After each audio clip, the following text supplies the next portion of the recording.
Орусиянын Разян шаарында эки жүк ташуучу автоунаа кагышып, кыргызстандык айдоочу каза болду. Бул тууралуу пресса басылмасы жазып чыкты. Кырсык 22 декабрь 18:14 чамасында Спас районундагы М5 трассасынын 225 чакырымында болгон. 39 жаштагы Толяччы шаарынын жашоочусу МАЗ 5440 жүк ташуучу унаасы менен каршылаш тарапка чыгып, Рено үлгүсүндөгү жүк унаасын сүзүп алган. Ренонун айдоочусу 38 жаштагы кыргызстандык алган жараатынан каза болгон. Экинчи унаанын айдоочусу ооруканага жеткирилген.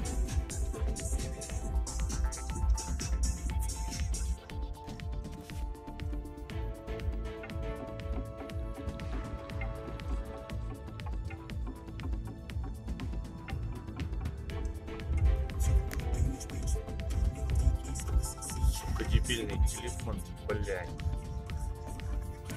На встречу вылетел.